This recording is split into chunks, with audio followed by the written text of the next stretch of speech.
오늘 본문도 예수님께서 병자를 고치신 일을 기록하고 있습니다. 오늘 본문에서는 중풍병자를 고치셨죠. 한 중풍병자를 4명의 사람들이, 중풍병자니까 꼼짝없이 누워있을 수밖에 없는 환자입니다. 그의 침상채로 들고 예수님께 나왔어요. 그런데 예수님께 가까이 가려고 보니까 예수님이 계신 집에 문 앞에까지 사람들이 꽉 차서 도무지 들어갈 수가 없는 겁니다. 자, 어떻게 해야 되나? 포기하고 돌아가야 되나? 아니면 다음에 다시 와야 되나? 자, 이 상황에서 그들은 아주 기상천외한 방법을 생각해냅니다. 지붕에 올라가서 지붕을 뜯었어요. 전에 제가 이스라엘의 가옥 형태를 한번 보여준 적이 있죠. 쉬운 건 아니지만 얼마든지 뜯을 수 있는 이와 같은 형태의 지붕이었습니다. 지붕을 뜯고 중풍병자가 누워있는 상 그대로 줄을 달아서 예수님이 계신 그 자리로 중풍병자를 내렸습니다. 그것을 보신 예수님, 그 사람들의 믿음을 칭찬하셨다고 했어요. 오늘 5절에 그랬죠. 예수께서 그들의 믿음을 보시고 중풍병자에게 이르시되 작은 자야 내 죄사함을 받았느니라. 그들의 믿음을 보셨다. 누구의 믿음을 본 것인가요? 그들 그랬으니까 한 사람은 아니에요. 그러면 이 중풍병자를 침상채 들고 온 4명의 사람들, 친구인지 친척인지 또 다른 이웃인지 정확히는 알 수 없지만 중풍병자를 데리고 온 사람들 뿐만 아니라 그들 가운데는 이 중풍병자가 포함될 수도 있어요. 중풍병자는 본인은 싫다고 의사표현을 했는데 그들이 억지로 그렇게 하지는 않았을 겁니다. 중풍병자와 그를 데리고 나온 사람들, 그들의 믿음을 보신 겁니다. 그럼 믿음이란 무엇인가요? 예수님께서 그들의 믿음을 보셨다 그랬는데 어떤 점을 예수님께서 귀하게 보신 것이겠습니까? 예수님께 찾아가는 게 믿음이죠. 내가 가지고 있는 문제, 이것을 가지고 다른 방법을 찾지 않고 예수님께 나아가는 것, 이것을 믿음이라고 할 수 있습니다. 그런데 이 정도의 믿음은 다른 사람들도 가지고 있었어요. 그 당시에 그 집 앞을 가득 메우고 있던 사람들, 어쨌든 이 사람들도 예수님을 찾아온 사람들이에요. 뭔가 예수님께 기대하고 나왔을 겁니다. 그런데 예수님께서 가득 메운 그 사람들의 믿음을 칭찬하지는 않으셨습니다. 지붕에 올라가서 지붕을 뜯고 중풍병자를 달아내린 그 사람들의 믿음을 칭찬하셨는데 무슨 차이가 있었겠습니까? 당시 문 앞을 가득 메운 사람들, 호기심을 가지고 나온 사람들이 있었을 거예요. 소문을 듣고 구경 삼아 나온 사람들도 있었을 겁니다. 병을 고치기 위해서 나왔는데 나으면 좋고 안 나으면 할 수 없는 것이고 이 정도의 마음으로 나온 사람도 있었을 거예요. 그러나 중풍병자와 그와 함께 온 사람들의 마음은, 그들의 믿음은 달랐습니다. 분명한 목적이 있었던 것 같아요. 이번에는 꼭 이 문제를 해결해야 되겠다. 예수님이시라면, 예수님이 이 문제를 아신다면 반드시 고쳐주실 것이다. 그래, 모든 방법을 동원해서 예수님께 한번 가보자. 길이 막혔어요. 예수님을 만날 수 없습니다. 포기하고 돌아가야 될 상황이었지만 포기하지 않고 지붕을 뜯었는데 바로 이 점을 예수님께서는 믿음으로 여겨주신 겁니다. 마가복음 10장에 보면은 바디메오라는 사람이 나옵니다. 앞을 보지 못하는 시각장애인 맹인이었습니다.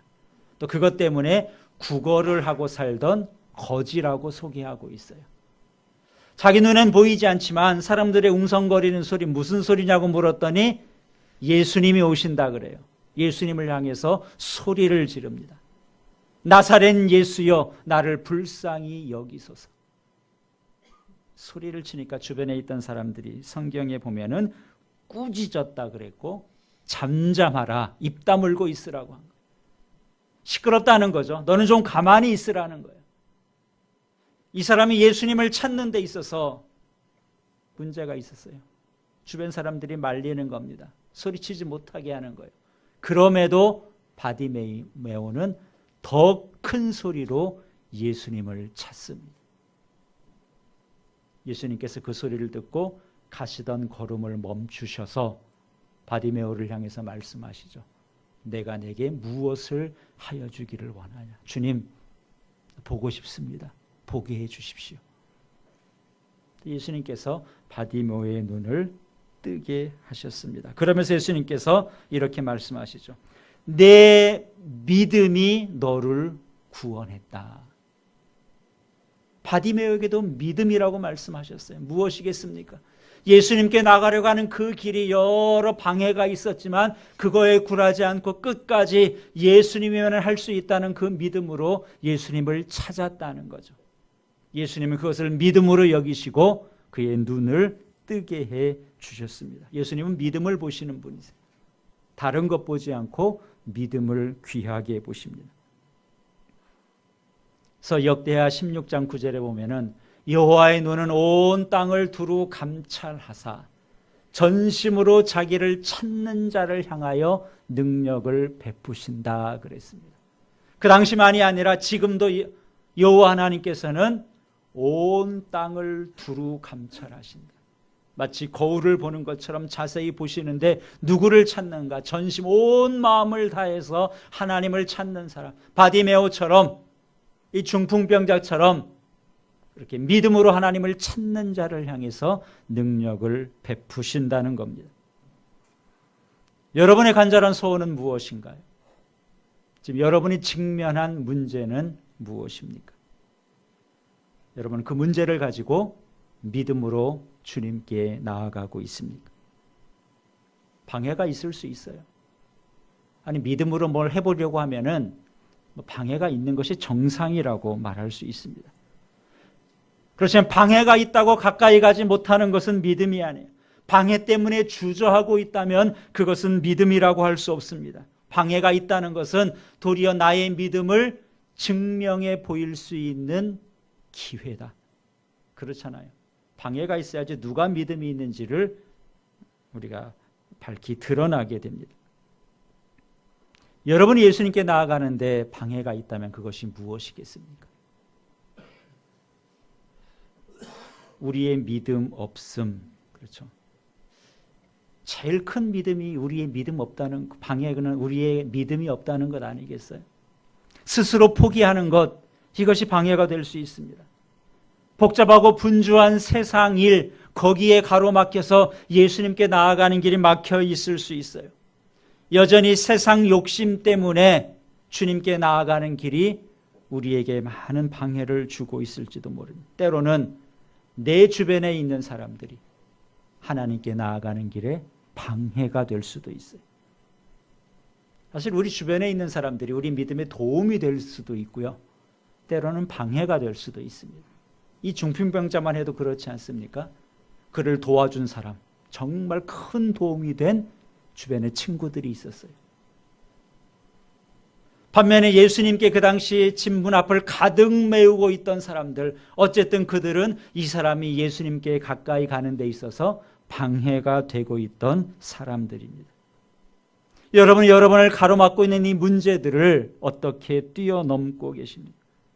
우리도 지붕을 뚫는 것과 같은, 여러분들이 잘 생각해 보면은 이런 기발한 방법을 우리도 찾을 수 있어요. 길이 막히면 지붕을 뚫으면 돼요.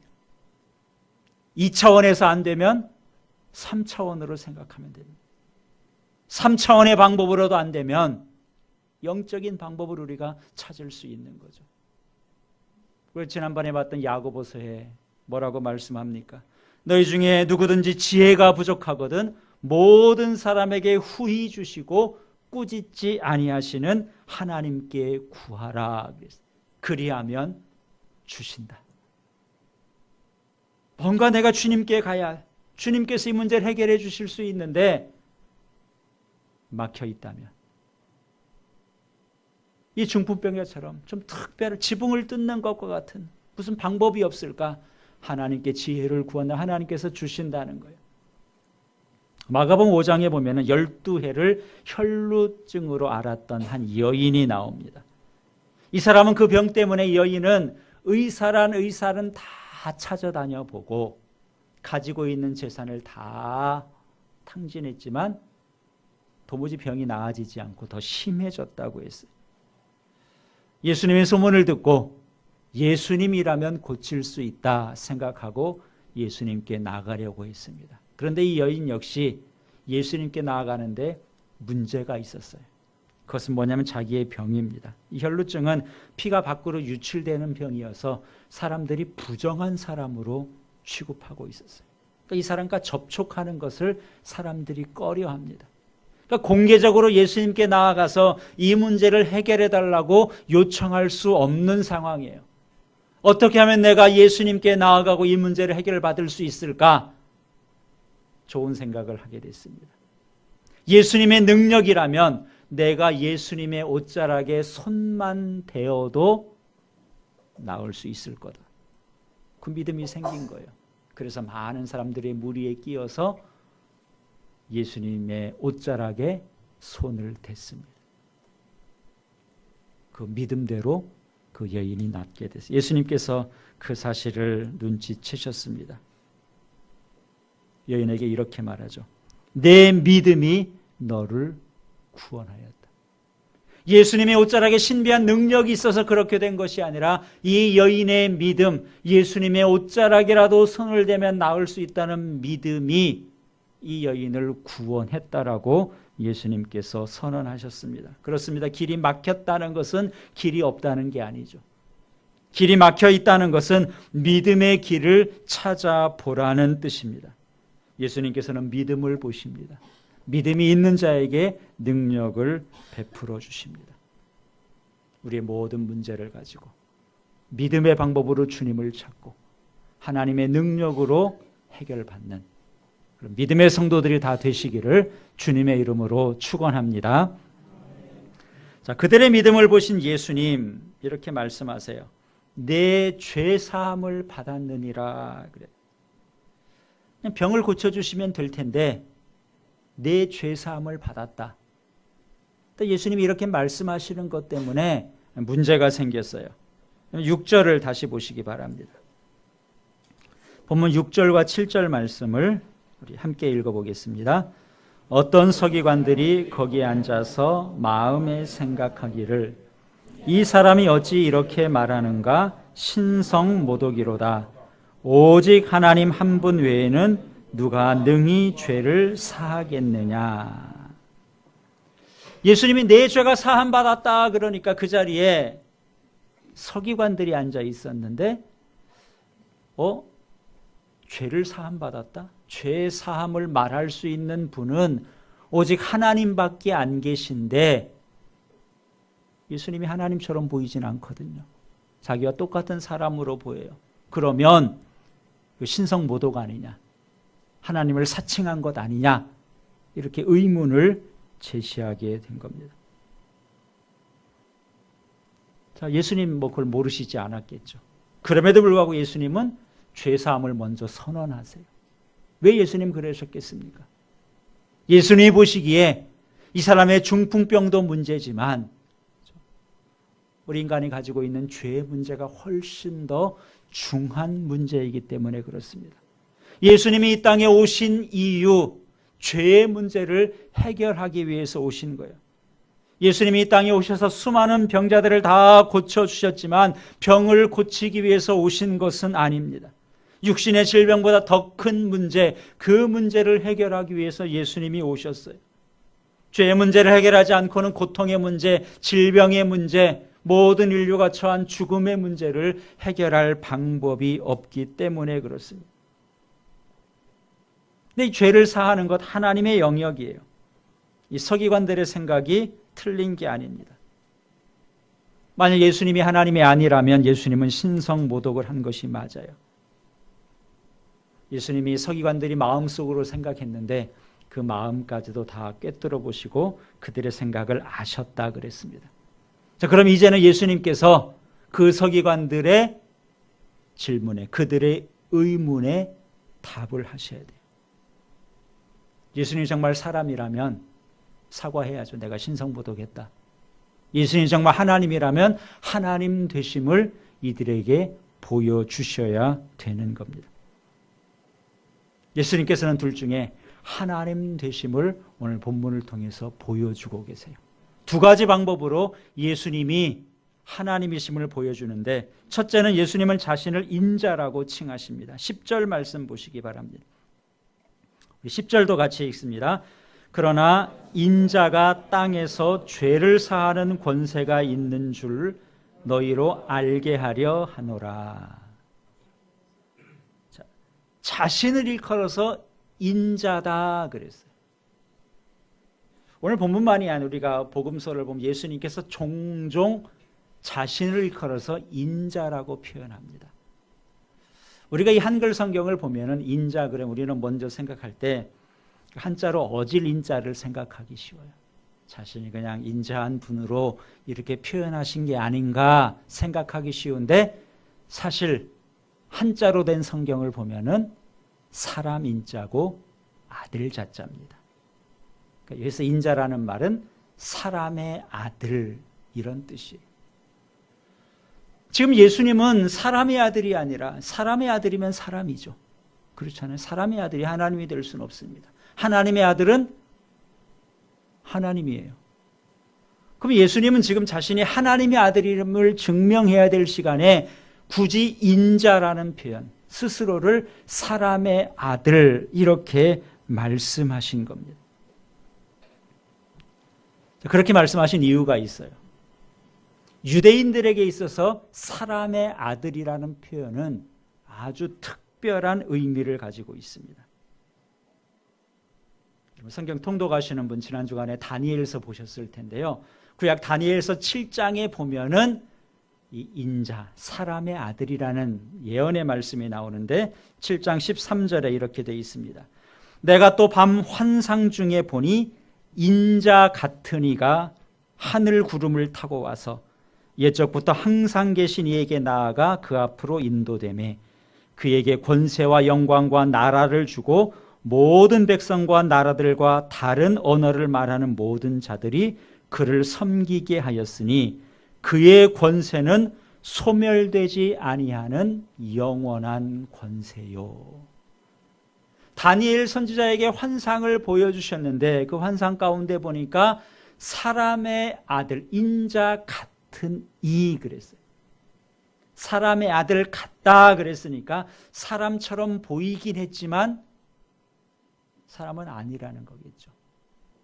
사람의 아들 같은 분에게 하나님께서 권세를 주셨습니다. 그런데 그 권세는 영원한 권세예요. 영원한 권세와 영광과 나라를 주셨다라는 예언의 말씀입니다. 그래서 유대인들은 이 다니엘서의 말씀을 근거해서 장차 오실 하나님, 메시아로 오실 그분은 인자와 같은 분, 다니엘서가 예언한 사람의 아들 같은 분으로 이해를 하고 있었습니다.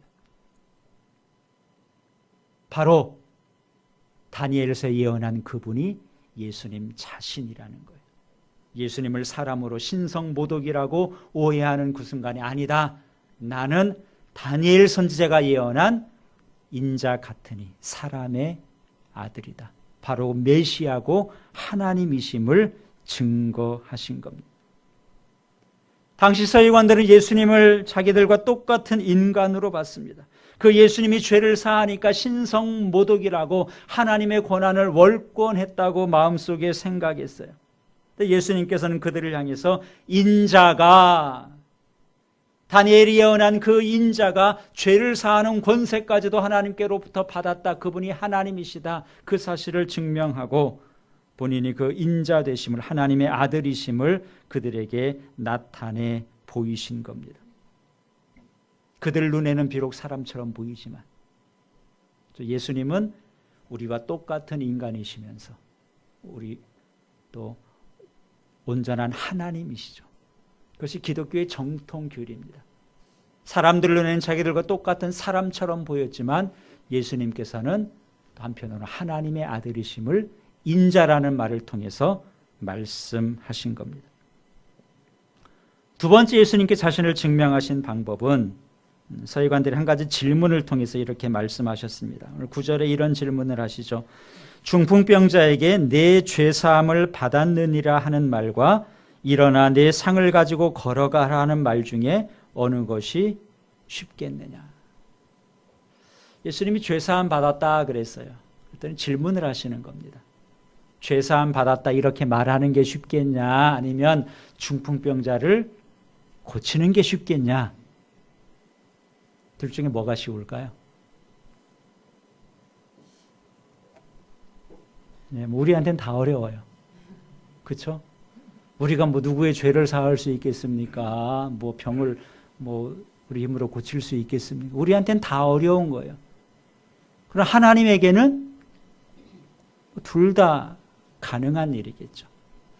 그런데 죄사함 받았느니라 이렇게 말하는 것은 말로는 선언했는데 증명이 안 됩니다. 그렇잖아요. 그 사람의 죄가 그대로 있는지 사해졌는지는 눈으로 보이지 않아요. 그런데 이 누워서 꼼짝 못하는 중풍병자를 고치는 것은 바로 증명을 해보여야 됩니다. 만약에 나았다면 이 사람이 벌떡 일어나야 되겠죠. 이것은 증명해 보여야 될 상황이에요. 예수님께서는 그래서 이 중풍병자를 고쳐주십니다. 일어나서 네 상을 가지고 집으로 가라.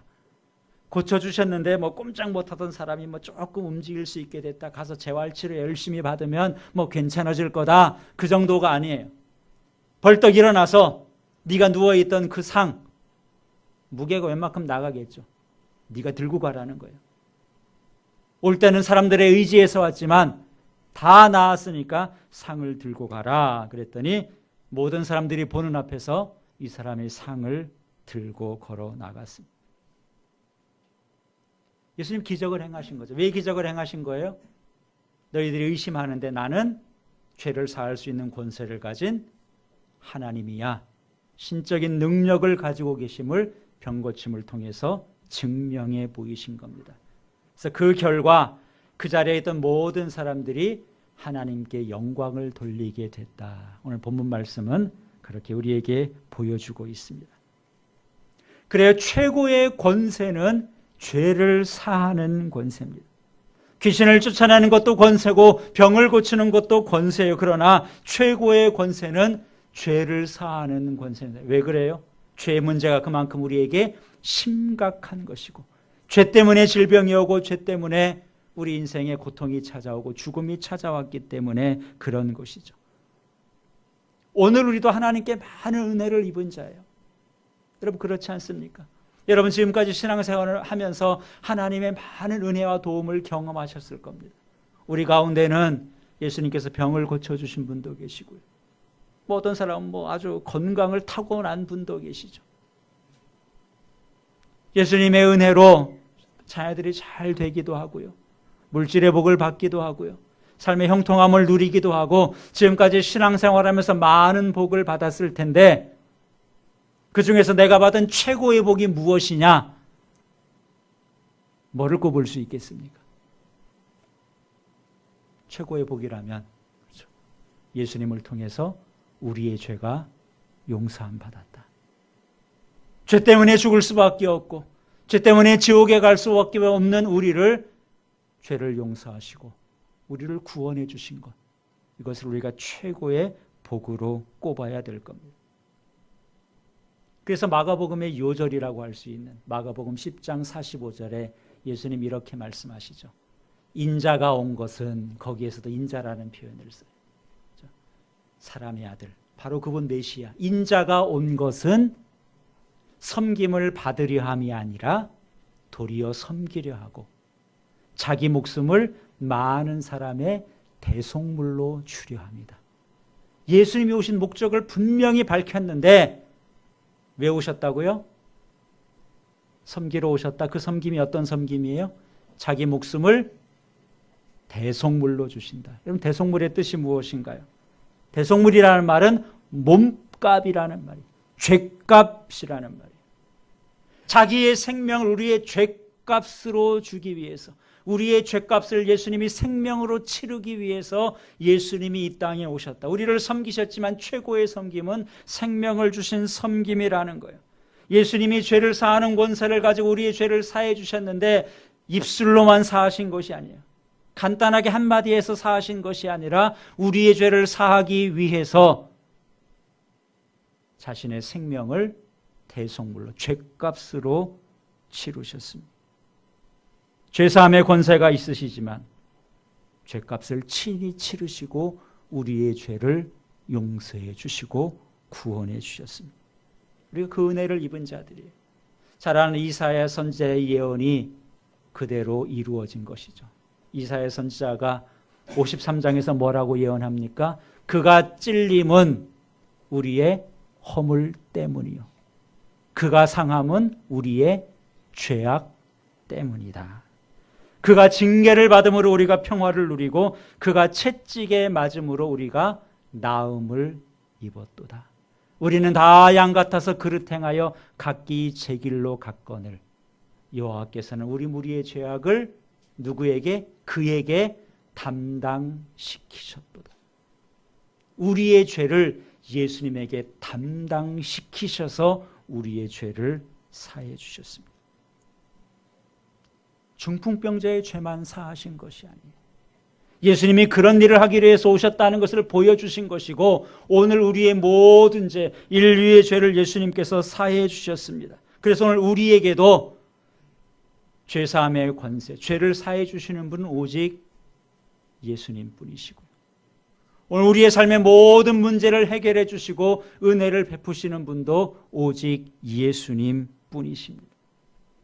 그래서 우리도 이 중풍병자와 그의 친구들처럼 오직 예수님, 그분께 나아가는 것, 그것이 믿음이에요. 어떤 방해가 있다 할지라도 포기하지 마시고 예수님께 나아가야 됩니다. 왜요? 예수님께서는 우리의 죄를 용서하시고 모든 것을 주실 준비를 다 하고 계세요. 그래서 로마서 8장 32절 말씀처럼 자기 아들을 아끼지 않고 우리 모두를 위해서 내어주시니가 어찌 그 아들과 함께 모든 것을 우리에게 주지 않겠느냐. 우리의 죄값을 치르기 위해서 하나님께서는 아들도 내어주셨습니다. 아들까지 주셨는데 다른 거 뭘 아끼고 예수님께서, 하나님께서 안 주시겠어요? 그래, 그 믿음을 가져야 됩니다. 내가 지금도 주님께 나아가기만 하면 우리의 모든 죄가 용서함을 받고 우리의 모든 문제 가운데 하나님께서 함께 하시고 도와주신다. 이 믿음으로 나가라는 것이죠. 이 믿음으로 나가는데 방해가 있다면 그것 때문에 포기하는 것이 아니라 도리어 큰 믿음을 보여줄 기회로 삼으라는 것. 땅을 봐서 방법이 없으면 하늘을 보십시오. 하늘을 보시면 하나님께서 지혜를 주시고 우리에게 믿음의 방법을 가르쳐 주시고 우리가 믿음으로 나아갈 수 있도록 도와주십니다. 믿음으로 위를 바라보시고 지금도 함께 하시는 하나님의 능력, 하나님의 권세를 삶 가운데 경험하는 그런 복된 성도들이 다 되시기를 우리 주님의 이름으로 축원합니다. 기도하겠습니다. 오늘 말씀을 생각하면서 우리 입술로 함께 기도하는 시간을 갖겠습니다. 여러분의